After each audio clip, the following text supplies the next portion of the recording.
Microbiology and human health. Microbiology is the study of microorganisms and human health refers to the mental and physical well-being of a person. This microorganism may harm the human body or it may have the benefits to the human body. But today in this lecture, we are going to study the benefits of the microorganisms to the human body along with the normal microflora that they form. Microorganisms are associated to the human body in different types of association. Number 1 is mutualism, number 2 is commensalism, and number 3 is parasitism. In mutualism, the microorganisms as well as the human body benefit from each other. For example, the Escherichia coli, which is present in the intestine of the human body, synthesize the vitamins like vitamin B and vitamin K, which the human body cannot synthesize, but it needs it for its development. On the other hand, the human body, which is known as the host, is giving the surface area as well as the nutrients to the microorganisms to develop and reproduce over that particular area. So this is how the mutualism develops. Commensalism refers to the type of association of the microbes with the human body where the microbes are present in the human body. They do not cause any harm to the human body, nor do they benefit the human body. So such type of association is called commensalism. Parasitism refers to the third type of association that the microorganisms form with the human body, where the microbes are known as a parasite because they derive some essential components from the human body for their own benefit and they harm the human body. So parasitism ultimately leads to a disease progression, while the other two association, that is your mutualism and commensalism, leads to the development of the normal microflora, which is also known as normal microbiota. The normal biota refers to the population of the microorganism that is present in the human body. Now, these microorganisms do not cause any harm to the human body. The human body gets in contact with the microorganism when it passes through the birth canal of the mother. That means after mother, the second biological entity that the human gets in contact with is nothing but the microorganisms. That does not mean that each and every part of the human body is infested with the microbes. There are certain sterile regions and that should be sterile till the whole lifespan of the human. The sterile regions of the human body are the brain. The cerebrospinal fluid of the brain is sterile, and when it is infected, we have a disease called meningitis. The blood of the circulatory system is always sterile and should be sterile. The lungs, liver, bone, kidney and muscles, all these are sterile regions of the human body. Ma'am, what is the difference between indigenous microbiota and transient microbiota? Now let us understand the microbiota first. We refer to the microbiota to the population of the microorganisms. Now, indigenous microbiota means the population of the microorganisms which is constitutively present in the human body. That means they are the resident microflora. They do not change their position. For example, the Escherichia coli of the intestine.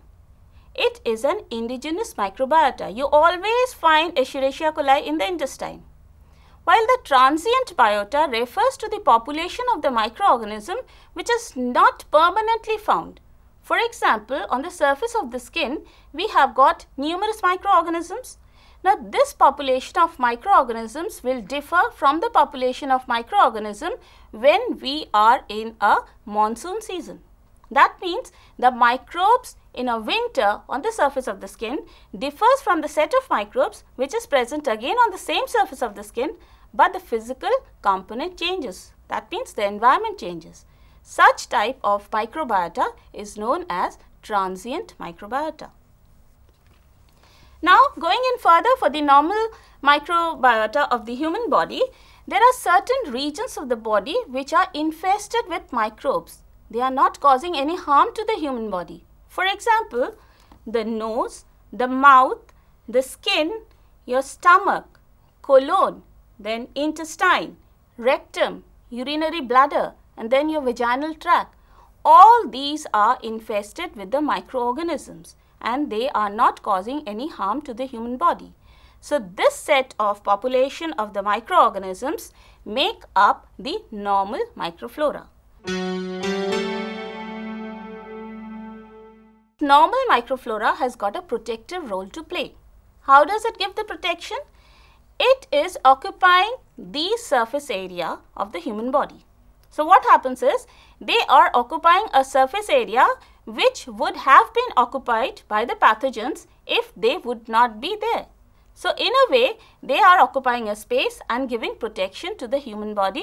So, whenever any pathogen or any parasite attacks the human body, that pathogen has to fight with the members of the normal microflora for space as well as for the nutrition.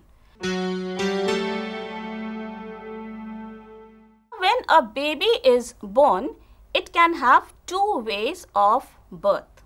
Either a normal delivery, which is called a vaginal birth, or it may be delivered with the help of a surgery, which is called the caesarean birth. When it is a vaginal birth, that means the baby is passing through the birth canal of the mother. Now, the birth canal of the mother has got many microorganisms, and these microorganisms therefore come in contact with the baby, and this is the first step when the baby acquires the maternal microbes. Now, these maternal microbes are the species of Streptococci, Bifidobacterium or Lactobacillus. However, if the baby is passed or is given birth with the help of surgery, which is called the caesarean birth, the baby is not acquiring the maternal microbes. Rather, the baby is acquiring the environmental microbes. Now, in the environment, we don't have the useful microbes. Basically, in the environment, we have got many species of Clostridia, which are gram-positive spore former, and they cause many disease. And therefore, the environmental microbes are not beneficial compared to the maternal microbes which a baby gets from the vaginal birth. Now, the microorganisms that a baby gets from the environment is basically Clostridia and very few species of Bifidobacterium. Now, if I go to the vaginal birth a little detail, if the mother is diseased, for example, there is a disease called gonorrhea, and that is caused by the microorganism Neisseria gonorrhoeae. Now, this Neisseria gonorrhoeae resides in the birth canal of the mother if the mother is diseased. And when the baby is passed through the birth canal of such a diseased mother, the baby is in getting contact with the Neisseria species. And therefore, the flora of the baby is not the normal microflora, it is getting in addition Neisseria gonorrhoeae, which causes the disease to the baby, and this disease is known as ophthalmia neonatorum, when the eyes of the baby are infected. Now, whatever the type of birth is, whether it's vaginal or caesarean type, now the baby comes in contact with many instruments as well as with lots of people. And when it comes in contact with the instruments and the people, it is coming in contact with numerous microbes. So, the next step towards the development of the human body is the feeding of the baby. The baby can be fed with mother's milk. The baby can be fed with formula fed. That is, you are feeding the baby with a tin food. That means you are using water. So, there are many chances that the microbes which are present in the water may come inside the body of the baby. For example, they are the members of Enterobacteriaceae. So, the baby is getting the microbes of Enterobacteriaceae family, and they may be the one which may cause the disease of the digestive tract, and the baby has got an upset stomach. While if the baby is fed with the mother's milk, we call it a nursing process. The baby again gets the maternal microbes. That is, the baby is getting lactobacilli and high amount of other maternal microbes, which is beneficial for the development of the immunity. So, in this way, the microflora develops inside the baby, and it depends of which type of delivery it is coming through. Whatever the case is, ultimately we have got 400 to 800 species of microorganisms inside the gut of a human body. Food is an essential part of the human health. That means if you don't have a good and a healthy food, you will not have a good and healthy body. So let us see the association of the microbes with the human food. A very common example is your Saccharomyces cerevisiae, which is commonly known as yeast. When you start your morning breakfast with a piece of bread, now this bread is produced with the help of a microorganism which is Saccharomyces cerevisiae. Now these pictures are very much familiar to you. A glass of wine, a conical filled with alcohol and a glass of beer. All these are produced with the help of this only microbe which is called the yeast or Saccharomyces cerevisiae. Saccharomyces is again used for the production of glycerol, ale and different sorts of wines. There is another group of bacteria which is called LAB, that is lactic acid bacteria. Numerous genera are included into this LAB group. We have Leuconostoc, we have got Lactobacillus, we have Streptococcus and Pediococcus. Lactobacillus is a rod-shaped bacteria which is found in the milk, and this is very much resistant to heat. This lactobacillus can form lactic acid. When the milk undergoes the process of pasteurization, we all know that it is exposed to a high temperature. Since this lactobacillus is heat resistant, it is able to survive, and therefore this bacteria is used for the production of curd and cheese. Coming on to another genus which is called the Leuconostoc. Leuconostoc dextranicum and Leuconostoc cremoris, they ferment citric acid. When they ferment citric acid of the milk, they produce a compound which is called diacetyl. This diacetyl is able to stimulate the lactic streptococci, which is nothing but Streptococcus lactis, which is present in the milk. And when it stimulates the lactic streptococci, this helps in the production of the products like the buttermilk, butter and cheese. Therefore, an essential role of the microorganism in the food industry.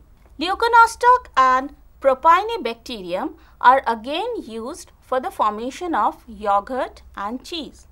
You might have seen a very good picture of a cheese which has got holes. We call them the eyes in the cheese or the holes in the cheese. This is because of the presence of Propionibacterium. Propionibacterium can ferment lactic acid and they produce gas which is nothing but carbon dioxide. And due to production of this gas, we have got holes or eyes in the cheese. Again, Leuconostoc is used for the production of different varieties of yogurt. That is, yogurt is prepared and you give different flavors to the yogurt. So, very much important for the food industry. Microorganisms are very important because they are the source of protein. There are many countries in this world or many areas in this world where the people are affected by malnutrition. They do not get enough amount of protein. They are not getting enough amount of nutrition. Now, microorganisms can help these people. How? They are used for the production of single cell protein. A very common example is the cyanobacteria, which is known as spirulina. We have got spirulina tablets which are known as the single cell protein. Now these single cell protein contain about 60% protein along with many amino acids like the lysine, glutamic acid, etc. However, compared to the amino acids like methionine, cysteine and lysine, which is present in the protein of meat, egg and milk, these amino acids are not found in the single cell protein. So this is a minute drawback of the single cell protein. Now this spirulina, which is a cyanobacteria, appears a filamentous blue-green algae under the microscope. they are cultured, harvested and made into spirulina tablets. Ma'am, how spirulina tablets are formed? Now, spirulina tablets are formed when you culture the spirulina in a lake or a pond. Now, you have to take care that the water should not be contaminated with any other microorganisms. Now, these spirulina are dried. After they are dried, they are mashed. Therefore, you have got a dense liquid. And now, dense liquid is either spray dried when you can have the powder of spirulina, or it is converted into the tablet form. Microorganisms are used for the production of many organic acids like lactic acid, citric acid, acetic acid. A very common acid that we use for our food purpose is acetic acid, which is commonly known as vinegar. The two bacteria that we normally use for the production of vinegar are Acetobacter and Gluconobacter. Acetobacter and Gluconobacter, they oxidize ethyl alcohol to acetic acid. But Acetobacter is called an over-oxidizer because they can convert this acetic acid to carbon dioxide and water. So, this is the difference between Acetobacter and Gluconobacter, and both of these hold a very good place in the production of the vinegar or acetic acid. Microorganisms form a system which is called a symbiotic system. Now, symbiotic system refers to the combination of probiotics and prebiotics. Now, let us understand what is prebiotic and what is probiotic. Prebiotic in the diet refers to those compounds which are present in the diet, but they are not digested in the intestine of the human body. They stimulate the growth of the beneficial microbes which are present inside the human body. Therefore, we call the prebiotic are the one which are basically the carbohydrate fibers. They are called the oligosaccharides. We can get the prebiotic from the food items which are nothing but food, the fruits, legumes or the whole grains. Now, probiotics on the other hand are nothing but the whole cells of Lactobacillus and Bifidobacterium. Now, Lactobacillus and Bifidobacterium, I told you when the baby gets the maternal microbes, the baby is getting these two microbes. And if the mother is giving birth to the baby with the help of surgery, that is cesarean birth, then the baby is not getting these two type of microbes. Then the baby may suffer from an upset stomach.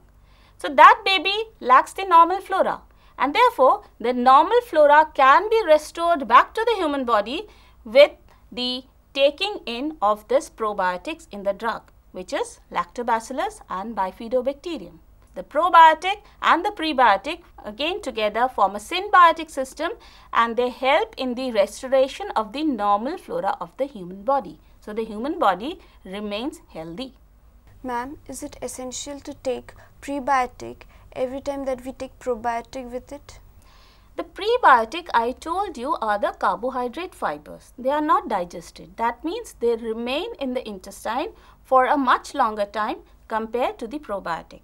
So, if you take a prebiotic and take a combination of probiotic along with it, it helps in the stimulation. Prebiotic helps to stimulate the probiotic bacteria. But every time it is not essential because the fibers are not digested at one time only. Corynebacterium glutamicum is a microorganism which is used for the production of two essential amino acids, lysine and glutamic acid. Let us see the production of glutamic acid. Glutamic acid is produced by Corynebacterium by a process which is nothing but a diversification of the TCA cycle.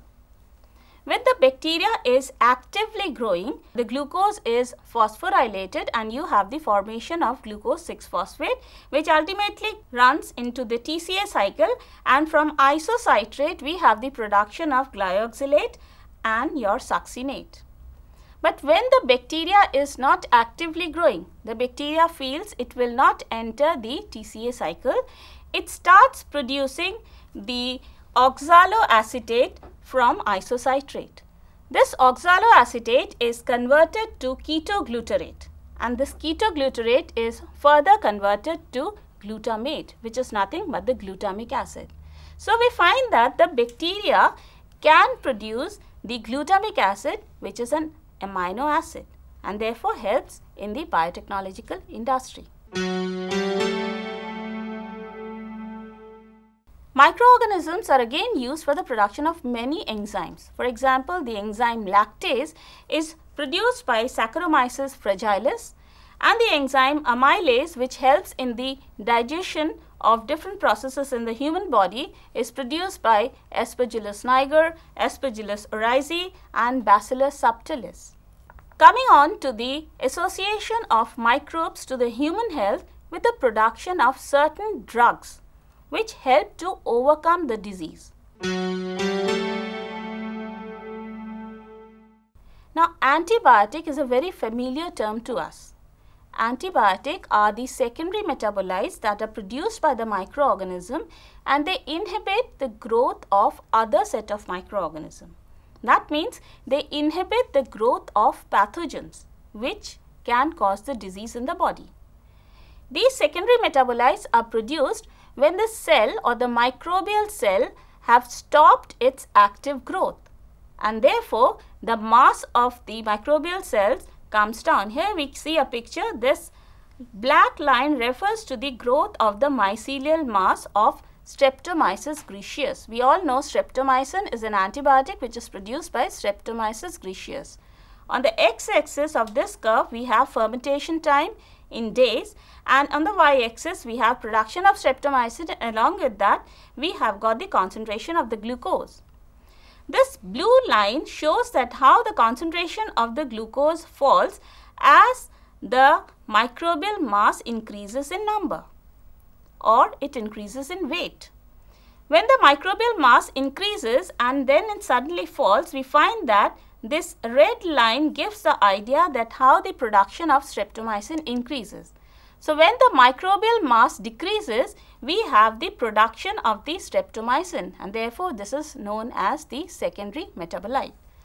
This is produced in the pharmaceutical industry in large enclosed vesicles which are known as fermenters.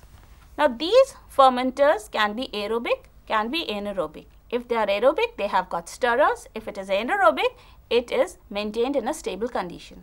So the pharmaceutical industry has got numerous fermenters because each of the fermenter will be used for the production of a single type of antibiotic.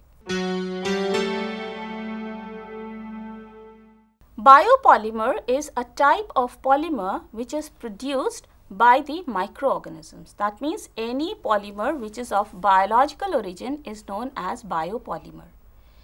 Biopolymer are also known as gelling agents because we need it for the manufacture of, say, the food products, jams, jellies, or there are many ice creams, or there are many gels that have to be produced, and microorganisms help in the production of these biopolymers. To name a few, we have the polysaccharides which is coming out of Erwinia. Now, Erwinia polysaccharides are used in paints. Can you think of the paints? If they are thin, you cannot put it on the walls, you cannot put it on any material. But the paints are made thicker with the polysaccharides which is coming out from a microorganism. Ma'am, how do the biopolymers modify the flow characteristics of the liquid? See, I told you the paints, if they are thinner, you cannot use that paint, or that paint would not be used for our purpose what we want to do. So if this paint could be made thicker with the help of or by the addition of the biopolymer, that can serve our purpose. So in this way, if the paint is thinner, it has got a good flow rate. But when the paint is made thicker, it has, or it reduces the flow rate of that particular fluid. Again, you have the polyesters which are derived from Pseudomonas oleovorans. So these are again used in the food industry. Cellulose is produced by Acetobacter strains, and they are used as a thickener in the food industry. We know that there are many insecticides which are chemical in nature, and these insecticides therefore become toxic to the human body, and they accumulate in the environment.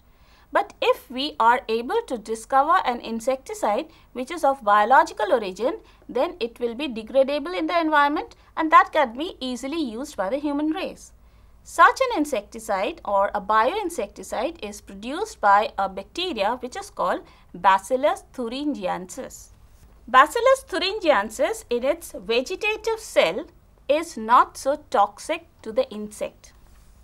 But when it undergoes sporulation, it produces a toxic compound which is known as parasporal body. Parasporal crystals, they form a complex. That is, the Bacillus thuringiensis form this parasporal body. This parasporal body, by the action of the alkaline gut condition, that is the gut condition when it is alkaline, it breaks up into 250 kilodalton subunits which are known as protoxins. That means they are the precursors of the toxin. Okay. Now these 250 kilodalton subunits ultimately by the action of protease are converted to 68 kilodalton active toxin. So up to this stage, when it is a protoxin or the 250 kilodalton subunits, they are not so toxic. But when they are converted to 68 kilodalton, they become an active toxin for the insecticide. These toxins now attach to the plasma membrane of the insect. When they attach, they aggregate together and ultimately after the aggregation, they form the pores or the holes in the plasma membrane by formation of a hexameric channel. So ultimately what happens, a pore is formed in the plasma membrane of the insect and through this pore you have the efflux of ATP. The water gets inside and therefore the cell lyses. And this is how this toxin can kill the insect cells and therefore they are used as the bioinsecticide. We conclude in this lecture that association of the microorganisms with the human body is very significant and very important for the development of the human body. The human body cannot develop without the association of microorganisms and therefore we should have a normal flora. The normal flora has got different type of microbes and these microbes may benefit the human health, may not benefit the human health, but it should not harm the human body. Therefore, we don't want the association of the microorganisms to the human body as parasitism, but we want the association of either commensalism and mutualism. Again, the microorganisms are important because when we start our early morning breakfast with a piece of bread, glass of milk and a piece of cheese, we should be thankful to the microbes because they are the one who produces these products. And therefore, we have the development of the biotechnological industry. The antibiotics, which again form an integral part of the human health, are produced by the microorganisms. So, antibiotics could not exist if we do not have the microorganisms. So, microorganisms as a whole are essential and we human race should be thankful for the exploitation of these microorganisms.